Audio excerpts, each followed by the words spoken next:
जैसे मदन गोपाल जी, जैसे रेखा वर्मा, जस्टिस सिंहपुर भाटी,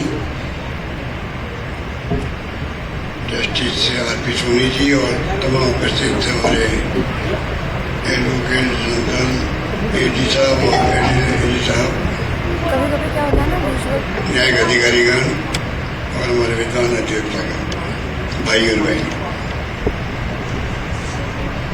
आज एजी ऑफिस के नए कार्यालय के शुभारंभ अवसर पर मुझे भी अवसर मिला है यहाँ आने का। मैं महेंद्र सिंह जी का धन्यवाद करता हूँ कि और मुबारकबाद देता हूँ कि बहुत शानदार एजी ऑफिस के कार्यालय का उन्होंने भूमिका निभाई है बनवाने के अंदर। मुख्य बात वो है, जब से वो एजी बने तब से लगातार इस बात का उन्होंने प्रयास किया कि इस प्रकार से यहाँ पर एक शानदार ऑफिस बने। वैसे भी आप सब जानते हैं हाईकोर्ट से भी, हाईकोर्ट की बिल्डिंग से भी मेरा लगाव रहा है। हाईकोर्ट का इसलिए रहा है कि जब हाईकोर्ट यूनिफाइड था उस वक्त में हम लोग छात्र में काम करते थे। मेरे याद है कि आंदोलन चले थे यहाँ पर, सत्यपाल पारिक और मजदूर से लगा करके उत्तर माथुर, पता नहीं कितने वकीलों ने उस वक्त में सबने भाग लिया। उस वक्त से मैं जुड़ा हुआ रहा हूँ हाईकोर्ट से। मैं खुद थोड़े समय के लिए वकालत मैंने करी प्रारंभ, और आप सबके आशीर्वाद से मुझे आपने भेज दिया दिल्ली, मैं पार्लियामेंट में था।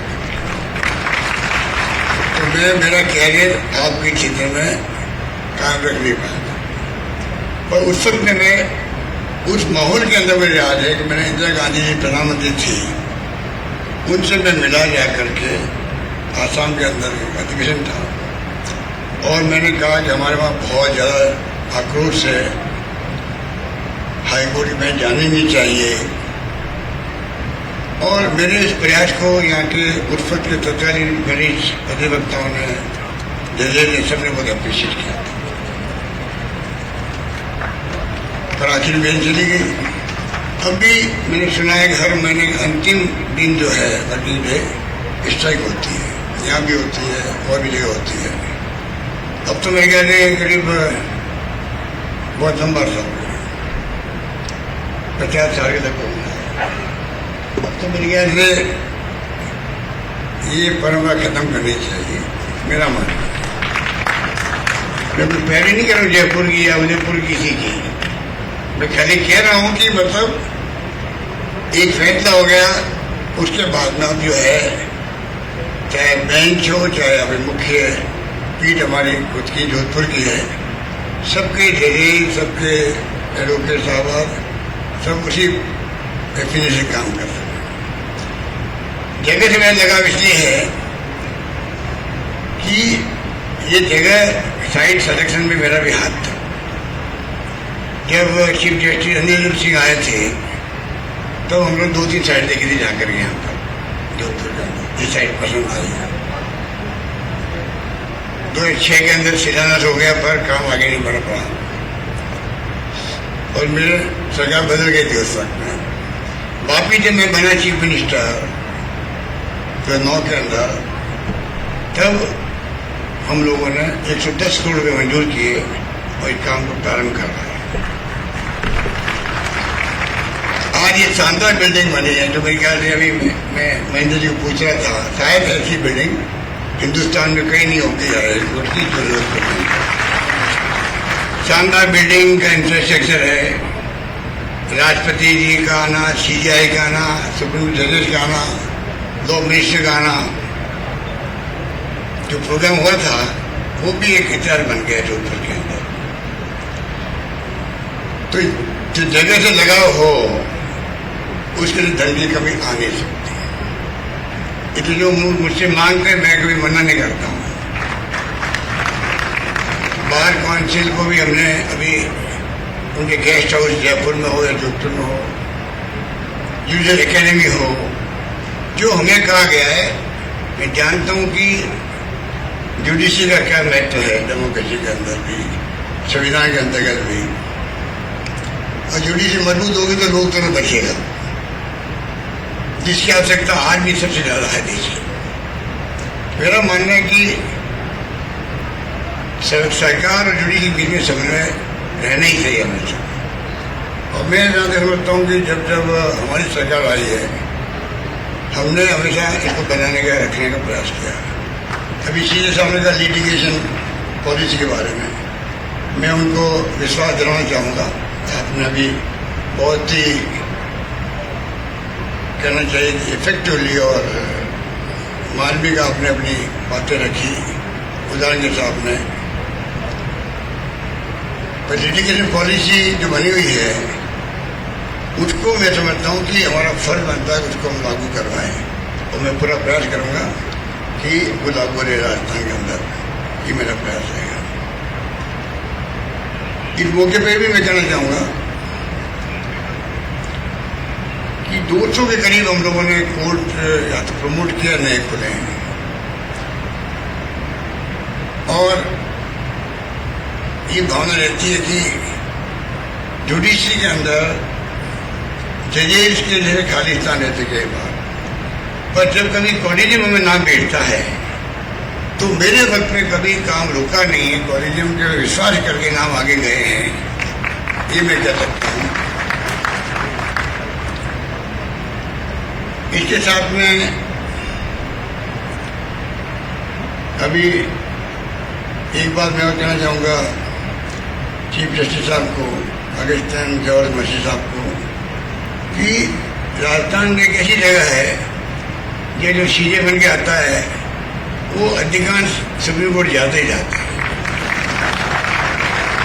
पता नहीं आपका नंबर कब आएगा, मैं नहीं कह सकता। पर जस्टिस रविंद्र भट्ट, मतलब मैं जब मुख्यमंत्री पहली बार बना तब आप देखिए एस के पाटिल साहब गए, या लक्ष्मणन साहब गए, दीपक मिश्रा जी, नवीन सिन्हा जी, अमिताभ राय जी, पंचाल जी, पंकज मित्तल जी बाद में गए, गीता त्रिवेदी भी गई थी बाद में, कई लोग गए यहाँ पर। और वैसे तो आनंद अरोड़ा साहब यहाँ से महाराष्ट्र गए होंगे, पर सीजे से पहुँचना बहुत बड़ी बात है। हमारे लिए गर्व की बात है। जोधपुर के अरोड़ा साहब को एक अवसर मिला चीफ जस्टिस मीडिया बनने का। एक वक्त था कि 3 सुप्रीम कोर्ट जजेस, अरोड़ा साहब, जी.एच. सिंघवी साहब, ललित भंडारी जी, 3 सुप्रीम कोर्ट जजेस। और मेरा सौभाग्य है तीनों मेरे विधानसभा क्षेत्र में ताल्लुक रखने वाले थे। आज हमारे मेरे ख्याल से कौन है अभी? कोई नहीं है। दिनेश मिश्रा जी सब तो कम से कम आप चले जाओ, आप भी नेक्स्ट हो, नेक्स्ट सीधे आप ही हो, आपका नंबर आ रहा है। तो कम से कम कोई तो हो जोधपुर का और राजस्थान का जो सुप्रीम कोर्ट रिप्रेजेंट करे, ये हमारी भावना होनी चाहिए। और वैसे मैं समझता हूँ सुप्रीम कोर्ट की मंशा भी रहती है हर राज्य से कोई सुप्रीम कोर्ट में रहे। उस लिहाज से मैं समझता हूँ कि कृष्ण जी का जाना भी बनता है। हम सब की दुआएं होंगी।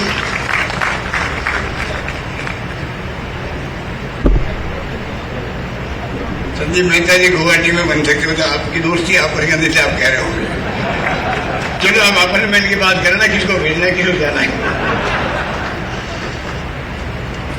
अब मैं कहना चाहूंगा जो फाइनेंस कमीशन आया था, इलेवेंथ फाइनेंस कमीशन, उसने उस वक्त में फास्ट कोर्स की स्थापना की थी। इलेवेंथ फाइनेंस कमीशन 2005 के अंदर उसका बड़ा अच्छा इम्पैक्ट था। बाद में पता नहीं क्या होगा, तो मेरी कोई जानकारी नहीं है, पर धीरे फास्ट कोर्ट बंद हो गए। अब पौष्कों का और महिलाओं का भी चल रहा है। मैं चाहूँगा कि सीधे साहब बैठे हुए हैं, आप सब सीधे साहब काम बैठे हैं, हम लोग सरकार और हाईकोर्ट मिलकर के तय करें वास्तव में जरूरत है तो फास्ट कोर्ट बनने चाहिए, जिससे कि त्वरित न्याय मिले लोगों को। मेरा मानना। और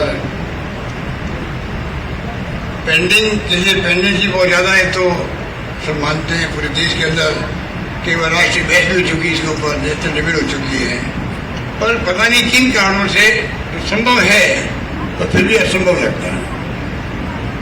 संभव इसलिए कि हो सकता है होनी चाहिए, तो पेंडेंसी है तो क्या कारण है उसके बाद में चलिए अपॉइंटमेंट नहीं होता है, नहीं हो रहा है, सुप्रीम कोर्ट में नहीं होता है, हाई कोर्ट में नहीं होता है, अन्य के स्थान खाली पड़े रहते हैं।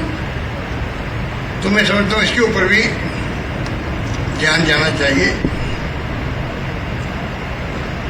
और साथ में मेरा मानना है कि जिस प्रकार से आपने विचार प्रकट किए हैं मुझे अच्छा लगा। एजी साहब के जो आपने ठीक कहा, आर्टिकल 165 के अंतर्गत नियुक्ति होती है, उनका संवैधानिक पद है, लेकिन एडवाइजर के रूप में भी और सरकार के लिए अमूल्य राय भी मिलती है उनकी, इसलिए ये सुविधाएं मिली आज। तो ये कोई हमने एहसान नहीं किया, हमारा कर्तव्य है, सरकार की जिम्मेदारी है कि जो डिमांड्स हो किसी भी साइड की हो उसको पूरा करना चाहिए, चाहे पब्लिक की हो चाहे वो किसी संस्थान की हो, तो वो हम पूरा कर रहे हैं। आपने विंस्टन चर्चिल ने कहा था पहले हम इमारतें बनाते फिर इमारत हम बनाते हैं, ये बहुत ही एक मैसेज देने वाली बात है। ये आपने ठीक कहा कि जो ये उम्मीद करते हैं कि अब जो है सरकारी वकील टाइम नहीं मांगेंगे या रिपोर्ट मिला नहीं है, फाइल नहीं मिली है, अब आईटी बेस का जमाना है।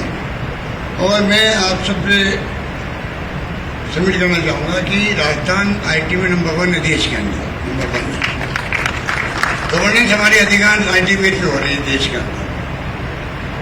और तो आर्थिक रूप से भी हमारी विकास दर जो है उत्तर भारत में राजस्थान है आर्थिक विकास दर के अंदर।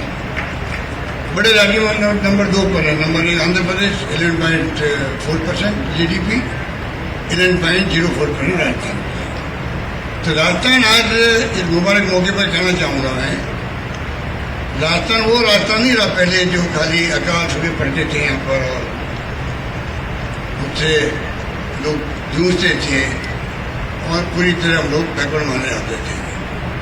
राजस्थान आज हमने कानून पास किए, असेंबली में ऐसे कानून बनाए हैं, अब तो वक्त नहीं मैं सब एक्टिंग करूँ, जिसकी चर्चा देश में दुनिया में हो रही है।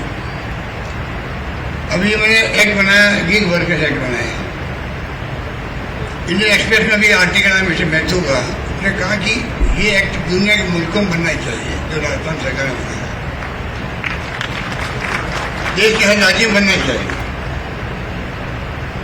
तो कई कानून ऐसे पास किए हम लोगों ने, राइट टू हेल्थ देश में नहीं दुनिया में कहीं नहीं होगा। 25 लाख का बीमा है, अलग बात है, निरोगी राजस्थान के नाम पर पूरा इलाज करते हैं। तो ऐसे ऐसे कानून सरकार ने बनाए हैं गुड गवर्नेंस को लेकर के, उनकी चर्चा आज कई आर्टिकल आते रहते हैं देश भर के अंदर होती रहती है। सारी संस्थाएं आज राजस्थान में आ चुकी है, जो प्रीमियर संस्था कहलाती है IIT, IIM, IIIT, 2 इंस्टीट्यूट 2 बन गई है, FDDI बन गई है, एम्स आ गए जोधपुर के अंदर। अभी मैंने खुद एक और महावर मेडिकल इंस्टीट्यूट शुरू कर रहा हूँ, आज ही उसका शिलान्यास होगा। दिव्यांगों के लिए अलग इंस्टीट्यूट बन रही जोधपुर के अंदर। तो जो कुछ संभव है हर क्षेत्र में वो सरकार ने करने का प्रयास किया है। ये मैं इस मुबारक मौके पर हमारे सब साथी बैठे हैं, मैं भी थोड़े समय के लिए आपके बिरादरी का सदस्य रहा हूँ, तो मैं कह सकता हूँ कि जोधपुर में भी और राजस्थान के अंदर भी जहाँ बस चलता है हम लोग कोशिश करते हैं किस प्रकार से सुविधा अधिक से अधिक मिले लोगों को। ये मैंने इसलिए कहा जो मुझसे मांगा गया वो मैंने मना नहीं किया। एक घटना कह के मैं अपनी बात समाप्त करना चाहूँगा। एक बार मेरे पास बार काउंसिल के बार एसोसिएशन के हमारे साथी आए थे जयपुर के अंदर। जो मेरे खुद का शौक है कि लाइब्रेरी बहुत अच्छी होनी चाहिए, लोअर कोर्ट के अंदर भी हाई कोर्ट के अंदर भी वकीलों को बात कर सके। मुझसे आगे उन्होंने कहा 60 लाख रुपये चाहिए हमें लाइब्रेरी के लिए, और मैं एज वित्त मंत्री 2 दिन बाद ही बजट पेश करने वाला था। तो मैंने कहा भाई कि पहले खुद आपकी बिरादरी का वकील साहब आपकी चिंता करते हैं, सब देख लेंगे, कितने देख लेंगे सब भैया बताओ हमें। तो मैं कहा कैसे बता सकता हूँ, परसों मुझे बजट पेश करना है, तो आप निश्चित रूप में आसन लेकर भेज दिया। जब मैंने बजट पेश किया तो मैंने क्या किया कि सुना अच्छा काम था, तो मैंने 10 करोड़ रुपये अलॉट किए उसके अंदर। बड़ी स्पीड में दी, बड़ा खुश हुआ। मैं 12 के भी बड़े वकीलों को मिलेंगे थैंक्स देने के लिए। 12 मालूम पड़ा रहा वो तो दाढ़ी चाल हो गए वकीलों पर। मैं कही क्या हो गया, कहते वो 60 लाख की बात आपने मानी नहीं थी, इसलिए वकीलों ने स्ट्राइक कर दी और वो असेंबली तक बढ़ गए। रात में बैरिकेड लगे हुए थे, वो झगड़ा हो गया, लाठी चाल हो गया। मुझे बहुत दुख हुआ। और एक बार जानते हो आप लोग, स्ट्राइक शुरू रहती है, चाहे कारण कुछ भी हो या नहीं हो, वापस स्ट्राइक कॉल ऑफ करना उनके हाथ में रहते हैं जो स्ट्राइक करवाते हैं। वो दूसरी बिरादरी है, वो फिर मुश्किल से स्ट्राइक खत्म होती है। तो मुझे बड़े फाफड़ बेचने पड़े, किसी ने स्ट्राइक खत्म भी करवाई और 10 करोड़ रुपये दिए मैंने। बाकी 11 करोड़ दिए मैंने क्या। तो कहने का मतलब है कि आप मुझे जानते हो, मैं आपको जानता हूँ। तो मैं आपको बहुत बहुत मुबारकबाद देना चाहता हूँ कि बहुत ही शानदार तरीके से आज और जिले बन गए हमारे 33 से 50 हो गए। इसके बाद जुडिशरी का भी दायरा बढ़ेगा, नए नए कोर्ट खुलेंगे, इंफ्रास्ट्रक्चर बनेगा। तो इसलिए मैंने अभी जो नई बात कही है, मिशन 2030 हर राजस्थान के निवासी का सपना होना चाहिए। 30 तक राजस्थान काम पहुंचे, हर विषय के अंदर, शिक्षा में, स्वास्थ्य में, सुविधाओं में, योजनाओं के अंदर, कोई क्षेत्र हो अपना खुद का इंटेलेक्चुअली वो काम पहुंचे, ये हमारा सपना होना चाहिए। आपको यानी खुशी होगी, 2 करोड़ से अधिक लोगों ने अभी तक चुनाव दे दिया। इसका मतलब है कोरोना के अंदर मैंने प्रयास किया था, कोरोना ऐसी महामारी आ गई थी कि पता नहीं हम खुद जिंदा रहेंगे कि नहीं रहेंगे। पहले फिर भी चिंता थी, पूरे विश्वव्यापी महामारी थी। उस वक्त में मैंने जो आह्वान किया, कोई भूखा नहीं सोना चाहिए। तमाम धर्मगुरुओं को, NGO को, एक्टिविस्ट को, कोई वर्ग ऐसा नहीं था, वकीलों सहित, जिनको हमने आह्वान नहीं किया। पॉलिटिकल कार्यकर्ताओं को, पूरे के अंदर घर है, वो धर्म उसको सबने निभाया, आराम से वो टाइम निकल गया। ऑक्सीजन से कोई नहीं मरा राजस्थान में, मौतें हुई है। और कई राज्यों में, बॉम्बे में, अहमदाबाद में, इलाहाबाद में, दिल्ली में कितनी मौतें हुई ऑक्सीजन की कमी से। हमने वो व्यवस्था करी, चार्टर प्लेन तक भेज दिए दवाई लाने के लिए, किसी कीमत पर, चाहे कितने खजाना खाली हो जाए, किसी को मरने नहीं देंगे राजस्थान के अंदर। मैंने नारा दिया, अपनी खुशी कहते हुए, सरकारी गैर सरकारी हर व्यक्ति ने अपना धर्म निभाया और वो टाइम में निकल गया। 2000 मिशन 30 जो मैंने कहा है, इसीलिए कहा है कि हमने परीक्षा अनुभव किया है कि राजस्थान में पोटेंशियल है। अगर हम सोच लेते हैं तो यहाँ पे टैलेंट की कमी नहीं है। अभी हम 500 लड़कों में भेजने लगा हूँ विदेशों में पढ़ने के लिए, और मैं एग्जाम्पल देता हूँ मोटिवेट करने के लिए। डॉक्टर अंबेडकर जब विद्यार्थी थे तो बड़ौदा के महाराज ने उनको भेजा था पढ़ने के लिए बाहर। वो आज संविधान निर्माता बन गए, इतिहास में नाम सुन लिखा गया है। तो 500 बच्चों में कोई टेक्निकल बन के आएगा, कोई साइंटिस्ट बनेगा, कोई IT एक्सपर्ट बनेगा, कोई और कुछ क्षेत्र में जाएगा। जो पैसे वाले होते हैं, मान लो वो तो एफोर्ड कर सकते हैं, पर हर व्यक्ति एफोर्ड नहीं कर सकते। टैलेंट कितना ही हो उसके नाम। हमारी कई स्कीमें ऐसी जिसमें कि टैलेंटेड बच्चों को केंद्र सरकार उसको प्रोवाइड करे सुविधा।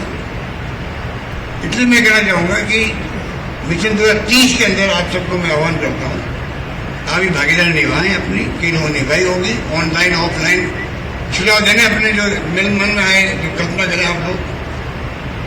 यही बात कहता हूँ मैं, फिर महेंद्र सिंह जी को मुबारकबाद देना चाहूँगा, कहना चाहूँगा आपने जोधपुर में बनवा दिया, अब आप जयपुर में बढ़िएगा आगे। जयपुर में कई लोग बैठे हैं, वकील लोग आए हुए हैं, डबल एजी और सब लोग हैं, सरकार पूरी तरह आपके साथ है। एक बार मैं सीधे साहब कहना चाहूँगा आपको, जयपुर जो आपका जो ट्रायल कोर्ट है सी स्कीम में, आप कभी गए होंगे मेरी गाय गया, मैं भी गया।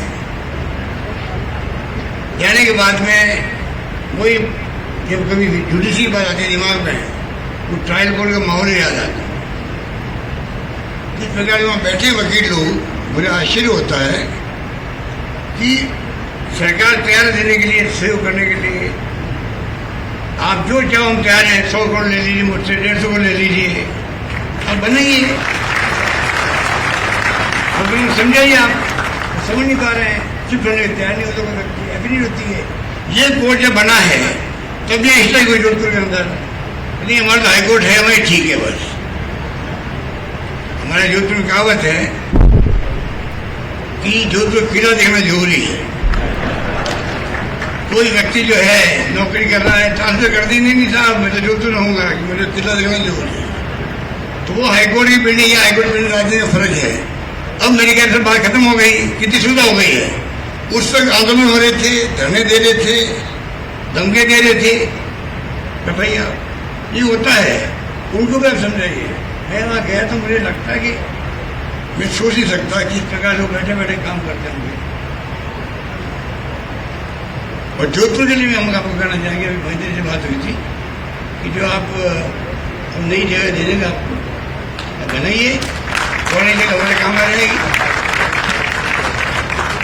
जो चाहो जुडिशरी में, मैंने भी, अब तो चुनाव आने सामने, आप लोग दुआएं करो भाई गवर्नमेंट हमारी वापस आए,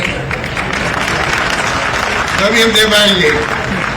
झारखंड में सीधे साहब अभी तो मैं घोषणा कर रहा था सब, और मैंने कह रखा तुम मांगते मांगते थक जाओगे, मैं देते देते नहीं थकूंगा, ये मेरा नारा था, और मैंने करके दिखाया है। अब मैं आपको कहना चाहूँगा कि अब मैंने वो कम बंद कर दिया, मेरे को चुनाव सामने हैं, और मेरे ख्याल से 5-6 तारीख को कोड़ो करने लागू हो जाएगा। अब मैंने कहा मैं ये कहूँ कि भाई घोषणा करने के पहले मैं कह रहा हूँ, मैं आपको गारंटी देता हूँ,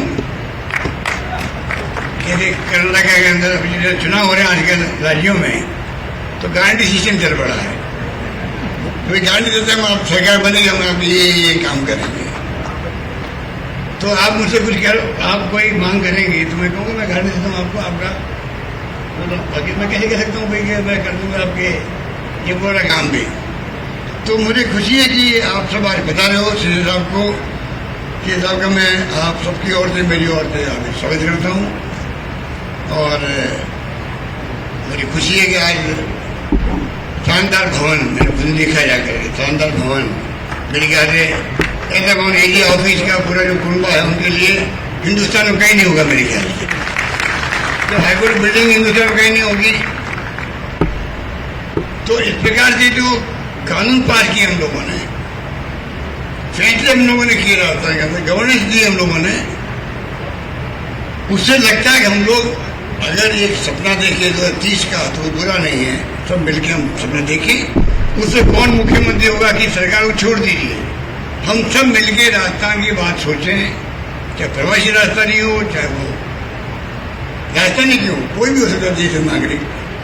इस प्रकार से मैं समझता हूँ कि और तो और वकील साहबान की बड़ी स्ट्राइक हुई थी एडवोकेट प्रोटेक्शन बिल के लिए, वो भी हमने पास कर दिया। जो आपने मांगा हमने पूरा किया। इसलिए मैं कह रहा अभी तो मेरे ख्याल से अटका पड़ा है, बात में गया होगा भाई गया। तो उसके लिए मैं एडवोकेट एसोसिएशन वालों से कहना चाहूँगा कि भाई आप भी जरा जोर लगाओ।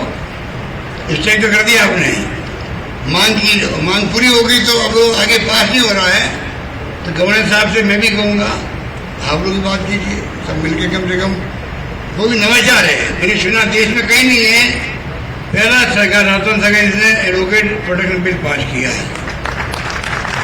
यही बात करता हूँ, मैं अपनी बात समाप्त करता हूँ। धन्यवाद, जय हिंद, धन्यवाद।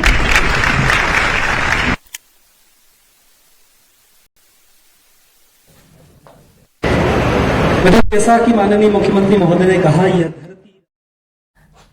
तो मुख्यमंत्री अशोक गहलोत ने जोधपुर में सभा को संबोधित किया। जुडिशियरी मजबूत होगी तो लोकतंत्र बचेगा, ये बयान मुख्यमंत्री अशोक गहलोत की ओर से। आईटी के मामले में राजस्थान नंबर 1 पर है। जमकर उन्होंने केंद्र सरकार की उपलब्धियों का बखान किया। अपनी योजनाओं का बखान करते हुए मुख्यमंत्री अशोक गहलोत की ओर से कहा गया कि मिशन 2030 पर आप सभी अपनी भागीदारी निभाएं। उनकी ओर से अपील की गई। मिशन 2030 को लेकर लगातार वो लोगों से सुझाव भी मांग रहे हैं, सजेशंस मांग रहे हैं। हालांकि इसे लेकर बीजेपी लगातार राज्य सरकार पर हमलावर भी है। बीजेपी का आरोप है कि पिछले 4.5 साल में सरकार ने कोई काम नहीं किया और अब चूंकि चुनाव बेहद नजदीक है तो अब लोगों से सजेशंस लिए जा रहे हैं और बीजेपी की ओर से एक सजेशन भी दिया जा रहा है कि वो ये पद छोड़ दें और इसके बाद ही राज्य का विकास हो सकेगा। तो सरकार ने हर क्षेत्र में काम किया है, ये बयान मुख्यमंत्री अशोक गहलोत की ओर से। आज कई बड़ी सौगातें जोधपुर वासियों को मिल रही है। एक एक कर वो कई कार्यक्रम का काम का लोकार्पण करते हुए भी नजर आ रहे हैं।